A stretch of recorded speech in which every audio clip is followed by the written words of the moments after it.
Hello dear students, welcome back to my channel physics SPC. Electromagnetic induction का एक क्वेश्चन। A square loop P Q R S having 10 turns, area 3.6 10 की power minus के 3 metre square and resistance 100 ohm is slowly and uniformly being pulled out of a uniform magnetic field of magnitude 0.5 Tesla as shown. Work done in pulling the loop out of the field in 1 second page. तो देखो क्या करना है कि इसको ये loop के just देखो यहाँ तक इस तरह से इस इंस्टेंट पर, तो इसको 1 सेकेंड में पूरा बाहर निकालना है। Work done in pulling the loop out of the field in 1 second. तो 1 सेकेंड में ये लूप पूरा कुछ इस तरह से बन जाएगा बेटा, बाहर जब निकल आएगा तो कुछ ऐसे। तो सोचो इसकी अगर ये लंबाई एल है ये, तो देखो ये पी वाला एंड यहाँ आ जाएगा, एस वाला एंड यहाँ आ जाएगा, और जो क्यू वाला एंड है वो यहाँ आ जाएगा, और आर वाला एंड यहाँ आ जाएगा। तो कुछ इस तरह से बाहर निकल गया, देखो जस्ट बाहर निकला है। और ये साइड स्क्वायर की लेट कर लो एल, तो स्क्वायर की सभी साइड एल हो गई। तो कितनी स्पीड चल रहा है? कांस्टेंट स्पीड चल रहा है, यूनिफॉर्मली बोल रहा है। तो स्पीड इज इक्वल टू क्या होता है? Distance upon time. Distance upon time, क्योंकि स्पीड इसकी वी है और जस्ट बाहर आ गया है, तो डिस्टेंस इसने कवर करी है एल। ये क्योंकि इस एंड ने कोई एक एंड पकड़ लो, ये वाला एंड पकड़ लिया, इस एंड ने कितनी डिस्टेंस चली? तो ये एंड एस से यहाँ ये एस हो गया बेटा, तो एल डिस्टेंस चली ऐसे ही इसने। तो एल और टाइम लिया 1 सेकेंड। टाइम कितना लिया? 1 सेकेंड। तो टाइम 1 सेकेंड लिया है, इसीलिए यहाँ पर v का जो मैग्नीट्यूड होगा वो एल के मैग्नीट्यूड के बराबर होगा। पहली बात। अब यहाँ पे ना वेलोसिटी रखी ना लेंथ रखी, बट बराबर होंगे मैग्नीट्यूड वाइज।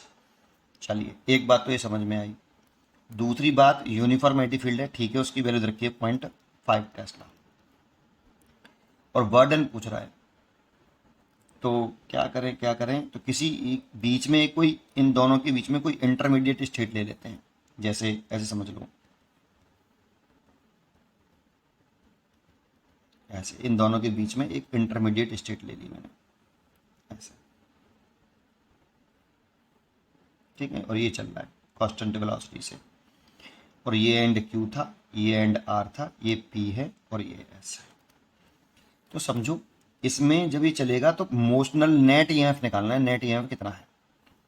और नेट ईएमएफ निकालें तो देखो हम फॉर्मूला जानते हैं कि जब कोई रॉड या कोई वायर मैग्नेटिक लाइंस को काटते हुए चलता है तो मोशनल ईएमएफ इंड्यूस्ड एलएफ होता है। तो उसकी वैल्यू होती है ई बराबर, जो जनरल फॉर्मूला होता है वो होता है v cross B dot L vector. लेकिन ये स्टैंडर्ड केस है, जनरल केस है।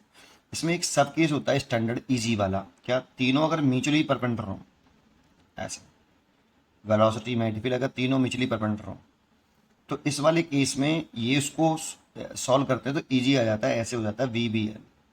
ये फॉर्मूला तब वैलिड है जब ये वाली कंडीशन है। ये हमेशा वैलिड होता है, बस वेलोसिटी और मैग्नेटिक फील्ड कांस्टेंट होनी चाहिए, तब वैलिड होता है ये। बाकी कोई सी भी कंडीशन हो सबके लिए लग जाएगा, लेकिन ये तब लगेगा जब ये तीनों म्यूचुअली परपेंडिकुलर हो, ठीक है। एक केस तो ये होता है।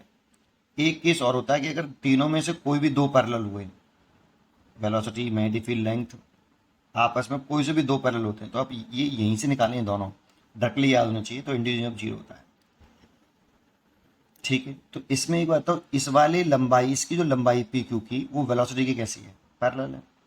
तो पी क्यू लंबाई जो है, पी क्यू वायर के लिए लिखें तो लेंथ वेलोसिटी के पैरेलल है, तो इसमें तो कोई इंडिविजुअल डेवलप होगा नहीं। ऐसे ही आर एस में कोई इंडिविजुअल डेवलप नहीं होगा, क्योंकि यहाँ पे भी आर एस वाले में भी लेंथ और वेलोसिटी पैरेलल है, तो इसीलिए इसमें भी इंडिविजुअल डेवलप नहीं होगा।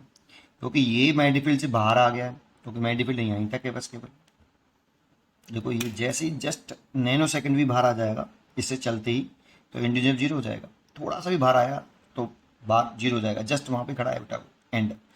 तो इस वाले वायर में पी एस में मैग्नेटिक फील्ड जीरो है, इसीलिए कोई इंडिविजुअल डेवलप नहीं हो रहा। अब बचा ये, अब देखो इसकी जो लेंथ है, मैग्नेटिक फील्ड है और वेलोसिटी है, तीनों म्यूचुअली परपेंडिकुलर हैं, और तीनों म्यूचुअली परपेंडिकुलर हैं, तो इसमें इंडिविजुअल डेवलप होगा। तो वायर कौन से वाले में? क्यू आर में। नेट ईएमएफ कितना हो रहा है? यही आएगा, ये सब जीरो है तो net EMF v B B L हो गया, ठीक है। अब ये नेट ईएमएफ इतना डेवलप हुआ बीबीएल, तो इसकी पोलैरिटी चेक करें कि मतलब कौन सा एंड हायर पोटेंशियल पर होगा और कौन सा लोअर पॉइंट पर होगा। तो वी क्रॉस बी की दर्शन निकाल लें। जिधर वी क्रॉस बी की दर्शन होती है उधर मैग्नेटिक फोर्स लगता है ना, इलेक्ट्रॉन पर। तो इलेक्ट्रॉन वी क्रॉस बी की अपोजिट डायरेक्शन में F M is equal to होता है क्यू वी क्रॉस बी। ऐसे देखो, अगर ये पॉजिटिव चार्ज पार्टिकल है तो वी क्रॉस बी की डायरेक्शन और एफ एम की डायरेक्शन सेम होगी, लेकिन अगर ये नेगेटिव चार्ज पार्टिकल है तो वी क्रॉस बी की और एफ एम की डायरेक्शन अपोजिट होंगी। उसी से पोलैरिटी मालूम पड़ता है। तो पहले वी क्रॉस बी की डायरेक्शन निकाल लीजिए। तो देखो, वी क्रॉस बी की डायरेक्शन राइट हैंड से निकालते हैं। वेलोसिटी की डायरेक्शन में अपनी राइट हैंड की फिंगर को रखिए, फिर छोटे एंगल से वेलोसिटी से मैग्नेटिक फील्ड की तरफ अपने फिंगर को घुमाइए। जिधर थंब आएगा वो वी क्रॉस बी की डायरेक्शन। तो देखो, वेलोसिटी की डायरेक्शन रख ली राइट हैंड की, और मैग्नेटिक फील्ड नीचे की तरफ है, अंदर की तरफ है, इसलिए अपनी फिंगर को नीचे की तरफ घुमाइए। थंब इधर आ रहा है, तो ये वी क्रॉस बी की डायरेक्शन हो गई। तो वी क्रॉस बी की डायरेक्शन कुछ इस तरह से है यहाँ। तो मतलब इलेक्ट्रॉन पर फोर्स ऊपर की तरफ लगेगा, तो नेगेटिव चार्ज ये होगा और पॉजिटिव ये होगा। आप ऐसे समझ सकते हो, जिधर वी क्रॉस बी की डायरेक्शन आती है वो एंड पॉजिटिव होता है, ठीक है ना। तो इसीलिए यहाँ ऐसे पोलैरिटी बन जाएगी, ये नेगेटिव और ये पॉजिटिव, ये नेगेटिव और ये पॉजिटिव, ठीक है। तो इसमें जो करंट इंड्यूस होगी वो कुछ इस तरह से होगी, इस तरीके से, ठीक है ना। कितना करंट इंड्यूस होगा? अच्छा, ये एक वायर पर है, इसमें टर्न है बेटा 10 टर्न है। जब एक टर्न था तो इतना इंड्यूस था, तो टोटल इंड्यूस लिखें अगर हम, तो यहाँ पे एन लगा लें बेटा। भाई एक टर्न था तब इंड्यूस इतना था, अगर 10 है यहाँ पे 10, इसी ऐसी पोलैरिटी डेवलप होगी तो सब ऐड हो जाएंगे और टोटल ईएमएफ हो जाएगा इतना। एंड टोटल इंड्यूज करंट देखें तो ईएमएफ अपॉन रेजिस्टेंस, इस लूप का रेजिस्टेंस हमें रखा है आर ओ, 100 ओम दे रखा है। तो ई बराबर हो जाएगा N v B L by R, कितना करंट। जैसे ही इस वाले वायर में इंड्यूज करंट डेवलप होगा तो इस वायर पर मैग्नेटिक फोर्स लगने लगेगा, और मैग्नेटिक फोर्स की वैल्यू जो होगी वो होगी, करंट कैरिंग वायर है तो मैग्नेटिक फोर्स होगा एफ एम बराबर आई एल क्रॉस बी। ये तो एल क्रॉस बी की जो डायरेक्शन होगी वही एफ एम की डायरेक्शन होगी, और एल की डायरेक्शन हमेशा करंट के अलॉन्ग मानते हैं, तो करंट के अलॉन्ग माने तो एल की डायरेक्शन ये हो गई, और बी नीचे की तरफ है तो एल क्रॉस बी निकाल लो। तो एल ये हो गया, राइट हैंड कर लो, एल क्रॉस बी नीचे की तरफ घुमा दो, एल से बी की तरफ इधर आ रहा है, तो इधर आ रहा है, तो जो एल क्रॉस बी की डायरेक्शन है वही एफ एम की डायरेक्शन है। तो इस पर जो मैग्नेटिक फोर्स लग रहा है वो इधर लग रहा है, ऐसे। कितना लग रहा है मैग्नेटिक फोर्स? तो F M is equal to लिखें, मैग्नेटिक फोर्स की वैल्यू लिखें तो मैग्नीट्यूड लिखें इसका, तो एफ एम बराबर आता है I L B sine theta. Theta L और बी के बिटवीन एंगल, तो एल और बी परपेंडिकुलर हैं तो 90 डिग्री हो गया, तो I L B sine 90, I की वैल्यू इतनी है। अब अच्छा, ये एक टर्न पर फोर्स है, अगर एन टर्न होंगे तो एन टर्न पर फोर्स हो जाएगा। ये एक सर्कुलर टर्न हो तो एक वायर पर फोर्स होता है आई एल बी, तो एन टर्न होंगे तो एन आई एल बी। तो एन तो ये है ही आपका, आई की वैल्यू पुट करें तो एन वी बी एल बटे आर, ये आई की वैल्यू, और एल इंटू बी। और देखो यहाँ पे जो वेलोसिटी का जो मैग्नीट्यूड है ना वो भी लेंथ के मैग्नीट्यूड के बराबर है ना। तो इस वाली कंडीशन में इस पर भी यहाँ पे एल लिख दें तो देखो कितना हो जाएगा, एन स्क्वायर हो गया, और एक एल और ये एक एल, 3L होगा यहाँ पे, तो ये एल क्यू हो गया बेटा। भाई एक एल ये रहा, एक एल ये रहा, एक एल ये रहा, और मैग्नेटिक फील्ड हो गया आपका बी स्क्वायर ओवर आर। इतना मैग्नेटिक फोर्स लग रहा है और इसकी दर्शन इधर है। अब सोचो यहाँ पे एक वर्ड यूज करा, स्लोली और यूनिफॉर्मली पुल कर रहे हैं बाहर की तरफ।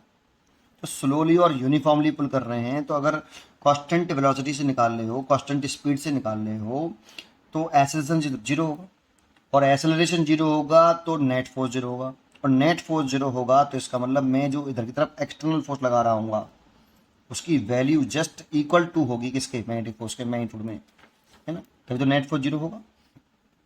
तो जो एक्सटर्नल फोर्स है वो इक्वल होगा मैग्नीट्यूड में एफ एम के, तो इतना ही एक्सटर्नल फोर्स हो गया बेटा। तो कितना वर्डन करना पड़ रहा है वो वर्डन निकाल लो बस केवल आप। तो वर्डन की वैल्यू कैसे लिखें बेटा, देखो यहाँ पे लिखता हूँ, work done is equal to F external pulling force into displacement. तो देखो ये कितना डिस्प्लेस हुआ, एल, ऐसे डिस्प्लेसमेंट एल और एंगल 0 डिग्री, क्योंकि एक्सटर्नल फोर्स इधर ही लग रहा है और डिस्प्लेसमेंट भी इधर ही है, तो एंगल 0 डिग्री। ठीक है, तो पुट कर दो यहाँ पर। एफ एक्सटर्नल कितना है, N square L q B square over R into L. तो एल की पावर 4 हो गई, तो एल की पावर एरिया कितना होगा स्क्वायर लूप का, स्क्वायर लूप का एरिया लिखें, area of the square loop, तो वो होगा आपका साइड का स्क्वायर, और साइड इसकी एल मानी है, तो एल के स्क्वायर की जगह पर हम लिख सकते हैं यहाँ पे, ये एल की पावर 4 हो गया, तो एल की पावर 4 को हम लिख सकते हैं एल का स्क्वायर, दैट मीन्स ए का स्क्वायर, तो N square A square B square over R. बस यहाँ पर वैल्यू पुट करनी है। नंबर ऑफ टर्न रखे हैं यहाँ पे 10 टर्न है, तो ये 100 हो गया। एरिया दे रखा है 3.6 इंटू 10 की पावर -3, 2 बार लिख लो क्योंकि स्क्वायर हो रहा है। और मैग्नीफील्ड रखा है 0.5 टेस्ला, उसका भी स्क्वायर हो रहा है, 2 बार लिख लो, डिवाइड बाई। रेजिस्टेंस रखा है 100 ओम, तो देखो ये 100 से तो ये 100 कट गया सीधा सीधा, है ना। इस क्या करें, इस पॉइंट को उठाओ और यहाँ 10 कर लो, और इस पॉइंट को उठाओ यहाँ पर भी 10 कर लो। 5 से काट दो ये 2 बार, और 5 से काट दो ये 2 बार, ये 4 हो गए, 4 से ये काट दो 0.9 बार, 0.9 इंटू 3.6 मल्टीप्लाई करो, तो 0.9 और 3.6 जो मल्टीप्लाई करके आ रहा है, कितना आ रहा है, 3.24, 3.24, और 10 की पावर हो गई कितनी, -6, 3 और 3 -6, तो W इतने जूल आ रहा है बेटा। लेकिन ये इंटीजर टाइप क्वेश्चन है, तो यहाँ थोड़ा सा बोलना चाहिए था आपको, इसको इंटीजर राउंड ऑफ करके लिखेंगे तो 3 इंटू 10 की पावर -6 जूल लिखना चाहिए। इंटीजर टाइप क्वेश्चन है ना बेटा आपको, ये तो 3 आना चाहिए जगह पे वैसे, पर आ तो 3.25 रहा है, 2.4 रहा है, राउंड ऑफ करके लिखना चाहिए। तो चलो जो भी आपका आंसर दिखाई दे वो लिख कर सकते हो। ठीक है, 10 की पावर -6 जूल। उम्मीद करता हूँ कि आपको ये जरूर समझ में आया होगा। पढ़ते रहिए और खुश रहिए।